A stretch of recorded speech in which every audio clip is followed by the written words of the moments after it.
Another wave of cuts by the Dolphins, and it's got everyone talking. This isn't just some regular trimming of the roster, it's a reshuffling that has fans buzzing with mixed emotions.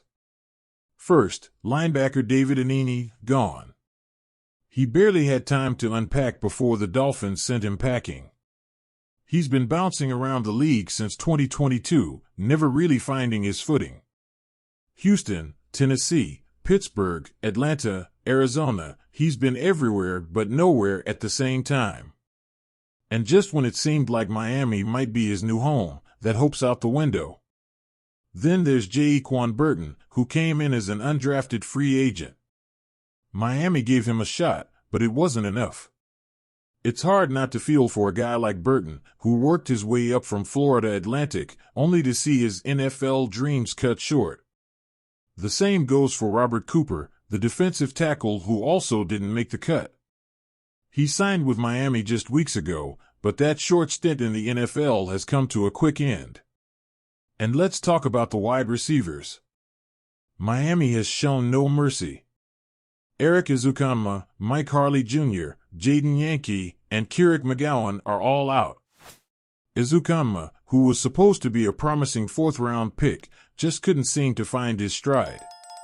A single reception in 2 years? It's not surprising, but it still stings for a fanbase that wanted more. On the offensive line, Chasen Hines and Matthew Jones were also let go. Hines was a sixth-round pick from New England, and Jones had a respectable college career at Ohio State.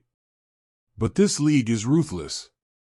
It doesn't matter where you played or how well you did in college, if you don't perform in the NFL, you're out. Running back Xander Horvath and linebacker Daquan Jackson? They're on the same boat. Horvath's been hopping around different teams since being drafted by the Chargers, but couldn't stick in Miami. Jackson, a promising talent from Colorado State, just didn't have enough to secure his spot. It's a brutal reminder that the NFL is a cutthroat business. Then there's the veteran Odell Beckham Jr. He's not cut, but he's sidelined, placed on the physically unable to perform list. This was supposed to be his comeback year, the year he reminded everyone why he was once the best in the game. But now, there's doubt. Can he return to his former glory? Or has time and injury finally caught up with him? Bradley Chubb, Cameron Good, Isaiah Wynn, they're all on that same list, and it's a worrying sign. These aren't just role players, they're key pieces to Miami's puzzle.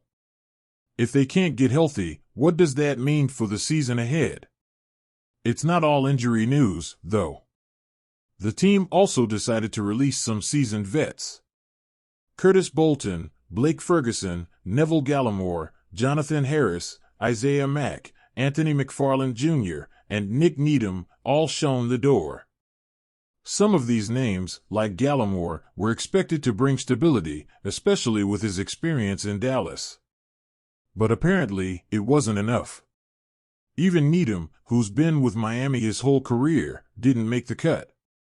It's a stark reminder that loyalty doesn't always pay off in this league.